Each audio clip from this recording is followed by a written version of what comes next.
Oh, il fait super froid. Ah, ça donne vraiment pas envie de tourner. Oh, vous êtes déjà là? Bon ben, comme d'habitude, laissez des commentaires dans le chat. Et bonne première. À tout de suite.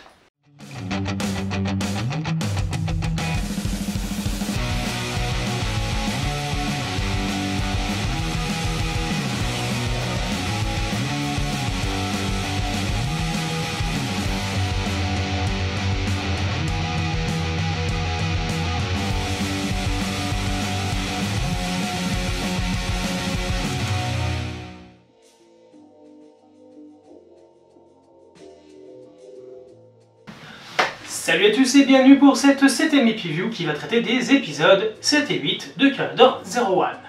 Aujourd'hui on teste un nouveau format, alors vous m'en direz des nouvelles. Pour le moment, qu'est-ce qui s'est passé dans ces épisodes? C'est ce que nous allons voir, alors c'est parti. Déjà, côté personnage, Aloto apprend et comprend enfin qu'est-ce que la singularité dont on nous parle depuis plusieurs épisodes, quelque chose qu'il assiste en fait depuis le début. Pour rappel, la singularité, c'est ce fameux éveil des Numagir qu'on voit, qu'on suit au niveau des épisodes. Par la même occasion, je suis désolé pour les adeptes de la théorie Aloto est un Numagir. Parce que comme on peut voir, eh bien, il se rend à une visite médicale et donc il se fait scanner, contrôler sous tous les angles et eh bien, il est humain. Ou alors, les scans sont trafiqués en temps réel. Qu'est-ce que Iden peut encore nous cacher? En restant sur Iden, Izu nous montre son talent en tant que soutien pour analyser et surtout élaborer une stratégie pour vaincre les Magias. Et ça s'avère quand même plutôt efficace. Donc continue comme ça Izu, tu tiens le bon bout. Passons maintenant à Limes. Qu'est-ce que tu fous, Yua? Déjà, t'arrives dans un van noir, et tout le monde le sait, van noir égale enlèvement, choses pas nettes, trafic de drogue, je ne sais pas. C'est pas catholique. T'attaques un Magia, tu le neutralises avec une Blavatsky? Ils peuvent faire ça maintenant? Ok. Tout ça pour mater son programme, voir qu'il doit buter à auto, et donc le réactiver et le lâcher dans la nature pour voir ce qui se passe. Ok, je veux bien que le monde est un cobaye, tout un outil, mais ça va un peu loin là. Donc le côté savant fou là, ça me plaît pas trop. Mais ceci dit, voilà, c'est construction de personnage, on apprend un peu plus sur ses méthodes, donc c'est bien, c'est plutôt bien. Même si ça sort complètement de nulle part. Mais fait intéressant, elle récupère la Zetsumara Ski de Mammoth. Peut-être une base pour concevoir une future Progress Ski, pour actualiser, donner cette espèce d'armure géante Gundam à Zero One. En tout cas, quelle force de la nature cette femme. Sérieusement. Jin lui pète un bras. On la voit avec le plâtre et tout ça, enfin pas le plâtre mais avec l'écharpe, bon elle a peut-être pas pété le bras, il est foulé, enfin bon elle a mal. La meuf se transforme et va combattre, on la voit, hein, elle se bat avec un seul bras, mais elle y va. Vaillante la meuf, hein. Force de la nature, barbare, genre fleur fragile, mes couilles, hein. Je t'aime. Alors ce qui est bien, c'est qu'on a le droit à une visite des locaux de Limes. Alors c'est plutôt pas mal, on voit un peu leur arsenal, beaucoup de Shot Riser. Bon par contre ils sont gris, donc armés de Kamen Rider un peu low cost, ou simplement juste pour tirer, donc attaquer, enfin détruire les Magias et les Umagir qui ont perdu un peu la tête.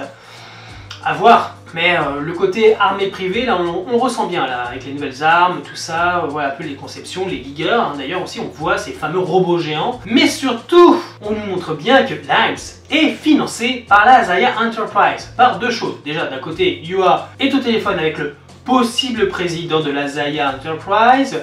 Bon, un grand bureau, bon techniquement, à moins que ce soit un cadre supérieur, c'est sans doute le président. En plus, voilà, pour la première fois, on voit apparaître une fenêtre hologramme avec le logo de la Zaya qui tourne. Voilà, plus de ça dans les locaux de Limes. Il y a des caisses marquées Zaya Enterprise. Donc là, c'est acté. Limes est bien financé par la Zaya Enterprise. C'est cool. Mais du coup, sachant que c'est grâce à son pognon, grâce à son développement que les guerres sont conçues. Ça veut dire que Zero One va utiliser une création d'un concurrent. Je sens les questions de droit là, préparez vos avocats les mecs. Donc voilà, de ce côté-là, on a fait le tour. Ah non, pardon. Oui, en fait, Vulcan, on s'en fout un peu parce que, à part le fait d'avoir la haine contre les Umaguir et se faire défoncer par Holobi, je me rends compte qu'en disant cette phrase, dans un tout autre contexte, ça veut dire complètement autre chose. Donc voilà, ça avance, c'est sympa, et ça avance aussi du côté de metsubojinrai.net. Bah déjà parce que Jin se fait un ami en la personne donc de Monsieur l'Assassin, donc un Umaguir qui s'est aussi éveillé, hein, donc de type assassin comme je viens de le dire.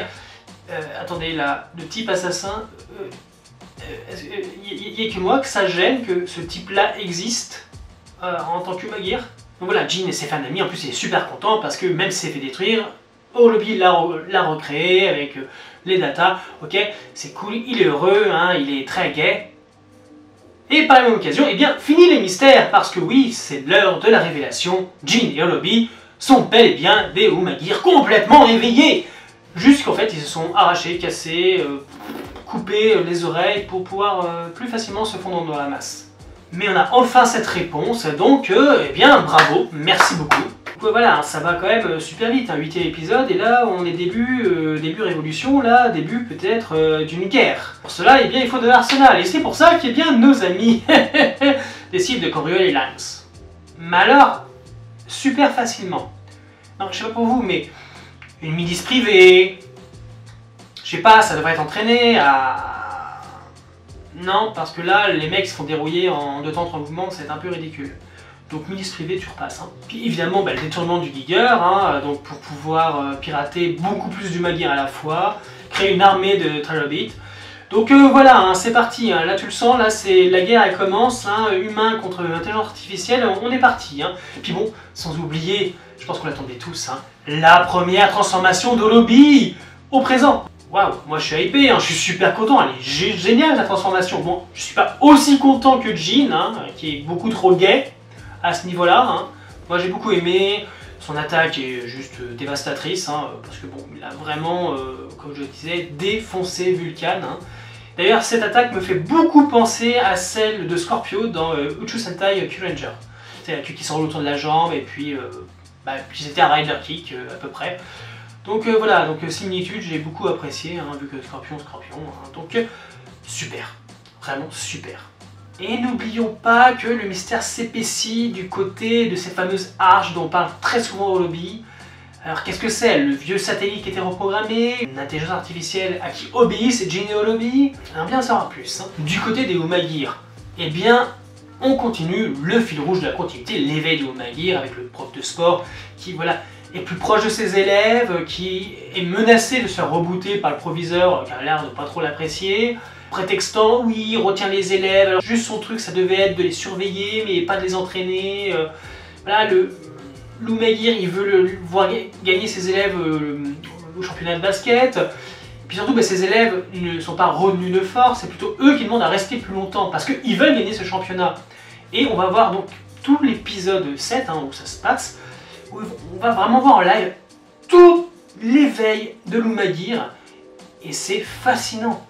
Tout le périple pour arriver à cette volonté, à la naissance d'une âme. Donc voilà, une âme qui se révèle, qui prend le pas sur la machine, une machine qui devient plus humaine. Mais malheureusement, comme souvent, eh bien, c'est coupé court, hein, parce que, eh bien, évidemment, les Umaguir qu'on voit se transforment en Maga sous l'impulsion de metsubojinrai.net. Et donc notre fameux prof de sport devient le Maga Mammouth. Alors, ne me faites pas l'offense de devoir vous expliquer d'où viennent les mammouths. Je pense qu'on le sait tous, on l'a souvent vu dans le Tokusatsu et je pense qu'on l'a aussi vu à l'école. Donc faites appel à votre culture générale, je vous en remercie. Par contre le deuxième, donc c'était Monsieur l'Assassin, qui lui est un dodo. Donc le dodo c'est un oiseau donc, venant de l'océan Indien qui s'est aujourd'hui complètement éteint. Merci les hommes. Donc voilà, donc on a fait le tour, donc les personnages, ce qui s'est passé, les révélations, donc beaucoup de choses, hein, donc 2 épisodes quand même assez intenses. Et donc comme d'habitude, deuxième partie de vidéo, on va parler un peu des items, des formes, puis je vais faire aussi un topo sur les jouets que j'ai déjà acquis. Alors d'abord, eh bien, Haruto gagne une nouvelle forme grâce à Valkyrie qui lui file la progressie de Freezing Beer. Alors du coup, je suis pas sûr qu'elle est il avait le droit de filer une Progress Key provenant de la Zaya à Eden. Donc une forme, une forme encore une fois très bien travaillée, que j'aime beaucoup, et surtout plus originale que les autres, dans le sens où les parties de l'armure sont transparentes comme des blocs de glace, donc très intéressant, très original, parce que sinon c'est juste la version frigo de Flaming Dagger, donc voilà, il n'y a rien d'autre à dire, hein. J'aime beaucoup la forme encore une fois, les formes plus secondaires sont très bien travaillées, ça fait vraiment plaisir.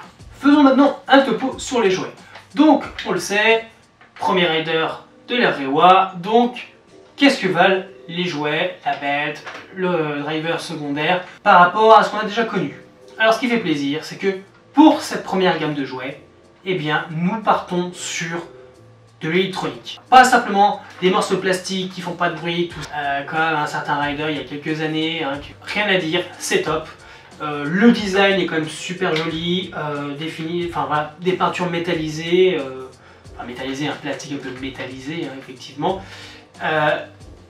Ça fait plaisir qu'il y ait quand même un gros effort de fait pour le premier Reiwa Rider. Les sons sont top. Bon, évidemment, pour Vulcan et Valkyrie, il y a le délire du disque rayé Kamen Rider. Bon, vous n'êtes pas obligé non plus de l'écouter pendant 10 000 ans, hein, vous tirez tout de suite, hein, vous devez vous amuser. Au niveau du flingue, bon, c'est quand même relativement, je pense, on est presque à l'échelle 1-1. Donc non, ça fait plaisir, très bonne facture, très bonne qualité. Moi je m'amuse beaucoup avec, bon là je l'ai mis dans la vitrine hein, pour exposer, pour meubler un peu le décor, hein, ce qui est normal. Moi j'ai voulu les acheter parce que j'ai craqué dessus, je trouvais ça, je fais la collection des drivers. Faites-vous plaisir, c'est tout. Ces épisodes, je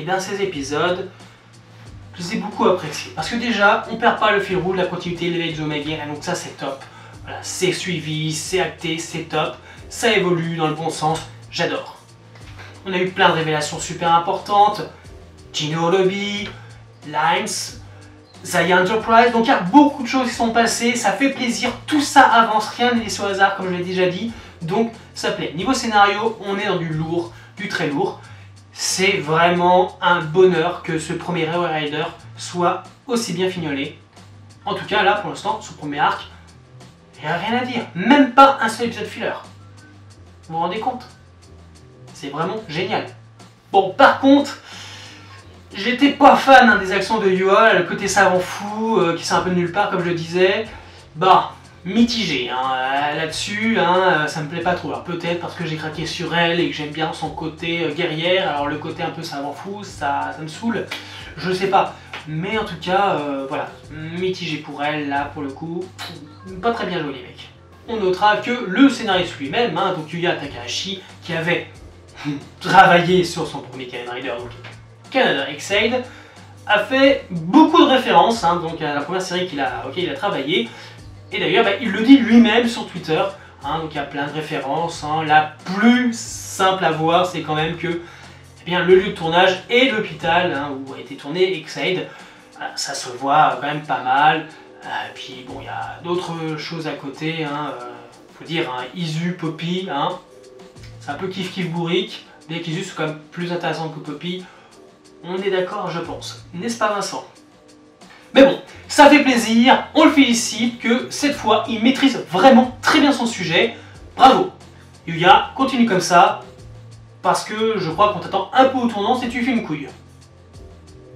Mais continue comme ça. Voilà, donc 2 épisodes que j'ai beaucoup appréciés, comme je vous le disais. Mais comme il y a certaines petites hypothèses là qui me viennent en tête, pas des hypothèses mais j'ai envie de voir certaines choses, notamment, je me demande comment Isamu va réagir quand il verra hein, qu'il a été soigné par les Uzumaki. Les Uzumaki lui ont sauvé la vie. Il y a 12 ans, des Uzumaki ont essayé de le tuer, et là, des Uzumaki vont lui sauver la vie. Donc, je suis très intéressé de voir sa réaction. Est-ce qu'il va prendre ça bien ou mal? Et puis surtout, il serait peut-être temps de nous révéler la tronche du président de Zaya, là, parce que, ok, il finance Limes, va peut-être rien dire sur Freezing Bear donné à Aruto, il dira peut-être rien non plus avec son Giger qui sera pour 01, mais bon, qui es-tu? On veut savoir. parce que l'acteur est même pas crédité, donc on sait pas. Est-ce que c'est un ancien acteur de tokusatsu qui vient donner son visage à ce personnage? Peu importe qui il est, hein. Bon, on a qu'il soit quand même quelqu'un de pas de très âgé, hein, peut-être un peu la trentaine. Hein. Tout, bah, qui es-tu? Est-ce que tu as survécu à Dead Blackthorn? Est-ce que tu es lié à Auto d'une façon ou d'une autre? Parce que bon, tu l'as tapé beaucoup, alors que techniquement, c'est pas un peu ton concurrent en affaires. Donc voilà, qui es-tu? Donc j'espère vraiment que tout ça va avancer, qu'on va nous révéler encore des choses dans les semaines à venir. Et puis bah, d'ici là, eh bien, on se tient au courant. Donc la prochaine fois, on verra si Isamu a bel et bien survécu à sa blessure et au choc d'avoir été sauvé par Zumagir. Et on en discutera. Allez, bye!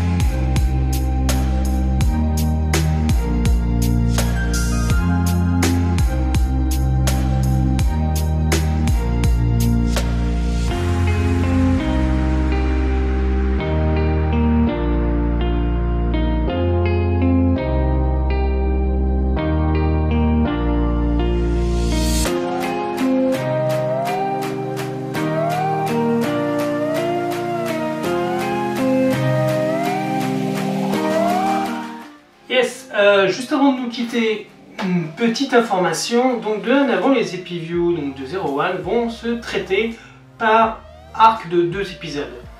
Donc on se retrouvera dans 2 semaines avec l'Epiview qui traitera de l'épisode 9 et 10. Alors soyez patients et ça va nous permettre aussi de parler un peu théorie pendant ces 2 semaines. Je compte sur vous. A plus.